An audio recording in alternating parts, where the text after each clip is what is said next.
Good morning, student. Last week already we have discussed about the real number. Now today our next topic is polynomial. According to your syllabus, first topic of your syllabus is geometrical meaning zeros of the polynomial. So before starting the polynomial, at first I want to discuss here polynomial. Recall your memory because already you have learned these things in class 9th. Polynomial किसी भी algebraic expression हो, अगर उसकी power आपका whole number आता है तो that is called a polynomial. तो जहां यहां पर हम 3 को तो आपका कांस्टेंट वैल्यू हो जाएगा, जो एक्स वाई जेड या एक्स जो वाले टर्म होंगे वो वेरिएबल हो जाएंगे। जब वेरिएबल और जो है constant value connected with the two fundamental operation plus और माइनस के द्वारा कनेक्टेड होते हैं तो इसको हम क्या कहते हैं, अलजेब्रिक एक्सप्रेशन कहते हैं। और every algebraic expression is not a polynomial but every polynomial is a algebraic expression. अब देखिए ये भी आपका क्या हो जाएगा, पॉलिनोमियल हो जाएगा। क्यों हो जाएगा पॉलिनोमियल? इसकी पावर भी क्या है, आपका होल नंबर है। Whole number means 0 to infinity तक कोई भी हो सकता है, लेकिन इसके अलावा नहीं होना चाहिए। जैसे 2/x हो गया आपका plus y equal to 5। 2/x you can write at 2x power of -1 plus y equals to 5. It is not a polynomial because the power of variable is not a whole number. Similarly, it is another example which are not a polynomial. 3x power of 1/2 लिख सकते हैं हम लोग इसको, plus 2y plus 5 equals to 0. It is also not a polynomial क्योंकि इसकी power क्या हो जा रही है, आपकी 1/2 हो जा रही।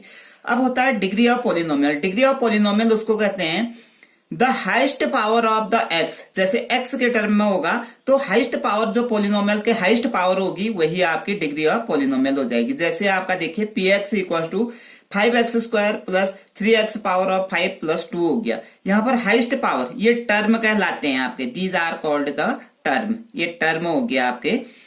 तो जिस भी टर्म की हाईएस्ट पावर होगी वही उस पॉलिनोमियल की क्या कहलाएगी, डिग्री कहलाएगी। तो यहाँ पर हाईएस्ट पावर 5 है आपका, तो 5 इसका डिग्री 5 हो जाएगा। अब यहाँ पर देखिए कोई जरूरी नहीं है कि किसी भी पॉलिनोमियल में एक ही वेरिएबल हो, 2 3 4 पॉलिनोमियल हो सकते हैं। तो यहाँ पर कितने टर्म हो गए, देखिए 1 टर्म 2 टर्म और 3 टर्म हो गए।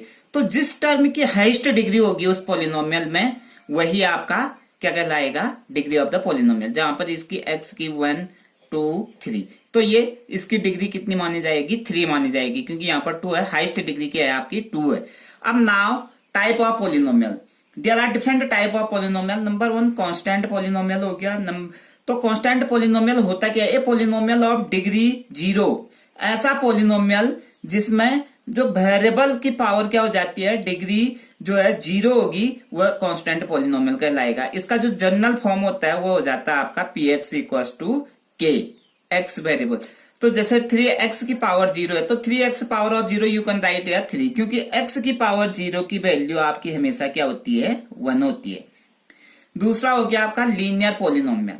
लीनियर पॉलिनोमियल मीन्स जिसकी डिग्री 1 होगी, ऐसा पॉलिनोमियल जिसकी डिग्री आपकी 1 होगी। जैसे px equal to ax plus b, it is the general form.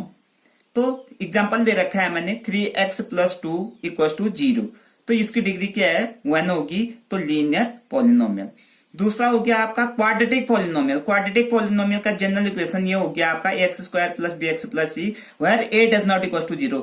क्यों? क्योंकि इसकी डिग्री 2 है, therefore we can say it is a quadratic polynomial. A does not equal to 0 किस लिए लिखा है मैंने, अगर ए 0 होगा तो ये टर्म तो 0 हो जाएगा, फिर ये आपका क्वाड्रेटिक न होकर के लीनियर पॉलिनोमियल हो जाएगा। एक एग्जाम्पल जैसे x square plus 2 equal to 0 हो गया, it is also your quadratic polynomial. अगर आपका केवल एक्स स्क्वायर भी होगा तब भी ये क्वाड्रेटिक पॉलिनोमियल कहलाएगा।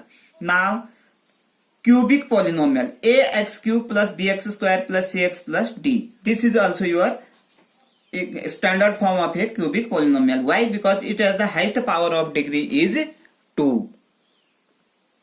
By quadratic polynomial, bi means quadratic means any algebraic expression which है पावर हाइस्ट पावर इज 4। देखिए हाइस्ट पावर 4 है तो ये क्या हो जाएगा आपका बाई क्वाड्रेटिक पॉलिनोमियल हो जाएगा, जहां पर a b c e कोई भी रियल नंबर होंगे। एक इंपॉर्टेंट फैक्ट मैं बता देता हूं इसमें, लीनियर पॉलिनोमियल की डिग्री 1 होती है तो नंबर ऑफ जीरोज भी उसमें क्या होंगे, 1 होंगे। क्वाड्रेटिकल पोलिनोमियल की डिग्री 2 होती है, therefore number of zeros 2 and cubic 3 and biquadratic 4. A geometrical meaning of zeros of polynomial. तो before starting this is the your class 10th syllabus के अंतर्गत ये अभी तक हम 9th का पढ़ रहे थे, 9th का रिकॉल कर रहे थे. अब ज्योमेट्रिकल मीनिंग क्या होता है जीरोज ऑफ द पोलिनोमियल, तो उससे पहले मैं जीरोज ऑफ पोलिनोमियल क्या होता है वो समझाता हूं. जीरोज ऑफ पोलिनोमियल उसको कहते हैं हम लोग जब x की, जैसे आपके पास कोई भी वैल्यू px ले रखा है, x square plus 7x plus 12 दे रखा है, इसमें x की कौन सी वैल्यू रखें कि पूरी पोलिनोमियल की वैल्यू क्या आ जाए, जीरोज आ जाए. तो देखिए मैंने क्या रखा है, -4 रखा है तो आपका जीरोज आ गया. फिर -3 रखा तो तब भी आपका जीरोज आ गया. अब फैक्ट बनता है कि हम जीरोज निकालेंगे कैसे, जीरोज कैसे निकालते हैं. Suppose we have given the any quadratic equation, तो for finding the zeros of the any quadratic equation you will write in this way, x square plus 7x plus 12 equals to 0 कर देंगे. उसके बाद इसके factor करेंगे हम लोग middle splitting method से. x की 2 वैल्यू आएगी, देखिए मेरे ख्याल से x इसकी जब फैक्टर निकालेंगे हम लोग तो x प्लस 4 और x प्लस 3 2 वैल्यू आ जाती हैं. तो यहाँ पर x की वैल्यू इक्वल टू 0 हो जाएगा आपका, तो x बराबर -4 और -3 आ गया. ये 2 जीरोज मैं पहले भी कह चुका था, क्योंकि जीरोज ऑफ पोलिनोमियल होता है x की वह वैल्यू जिसमें पोलिनोमियल की वैल्यू 0 हो जाए. x की 2 वैल्यू मिल रही है मेरे को जिसमें पोलिनोमियल की वैल्यू क्या हो जा रही है, जीरोज हो जा रही है. तो इसी को हम लोग क्या कहते हैं, जीरोज ऑफ पोलिनोमियल कहते हैं. अब लीनियर पोलिनोमियल में कितने जीरोज आने चाहिए, फिर आपके 1 जीरोज आना चाहिए लीनियर पोलिनोमियल में. तो देखिए suppose p y equal to p y क्यों लिखा रखा है, because we have the variable here y, 4y plus 3. अब इसका जीरोज निकालते हैं हम. 4y plus 3 equal to 0, y equal to -3/4. जब मैं इसमें y की वैल्यू -3/4 रखूंगा तो इसकी पोलिनोमियल की वैल्यू क्या आ जा रही है, जीरोज आ जा रही है. तो ये it is the 1 zeros of the given polynomial. Now geometrically we can find the number of zeros by the polynomial to draw the graph in a graph paper. Graph paper में हम किसी भी equation का जब graph draw करेंगे तो we can get the number of zeros of the given polynomial. अब जैसे मैंने एक एग्जांपल दे रखा है x plus y equal to 7, तो x plus y equal to 7 है तो इसको मैं लिख सकता हूँ y equal to 7 minus x. तो यहां पर मैंने x लिख दिया और यहां पर y लिख दिया. y का मतलब हो गया 7 माइनस x हो गया. जैसे जैसे मैंने x की वैल्यू इसमें रखी 0, y की वैल्यू 7 आ गई. x की वैल्यू 2 रखी, y की वैल्यू 5 आ गई. x की वैल्यू 7 रखी, y की वैल्यू 0 आ गई. After then I have draw the graph x axis line and y axis line. Already you have learn in class 9th. तो मैंने देखे जो ये ग्राफ आ रहा है आपका एक स्ट्रेट लाइन आता है. एक दिमाग में हमेशा रखना, जो लीनियर इक्वेशन का जो ग्राफ होता है वो हमेशा क्या आता है, स्ट्रेट लाइन आता है. तो ये ग्राफ जो है एक्स एक्सिस को केवल एक पॉइंट पर इंटरसेक्ट कर रहा है, तो देयरफॉर नंबर ऑफ जीरोज क्या हो जाएगा आपका, 1 हो जाएगा. वाई एक्सिस से कोई लेना देना नहीं है आप लोगों ने, केवल एक्स एक्सिस को कोई भी ग्राफ जितनी बार इंटरसेक्ट करेगा उतने नंबर ऑफ जीरोज हो जाएंगे. अब दूसरा एग्जाम्पल ले रहा हूं मैं, देखिए इधर पर क्वाड्रेटिक इक्वेशन का. How many zeros of the quadratic equation, 2 zeros आने चाहिए आपके क्वाड्रेटिक इक्वेशन के, क्योंकि मैंने क्या कहा था, according to the degree of the polynomial therefore total number of zeros. तो at first y equal to x square minus 3x minus 4 हो गया आपका.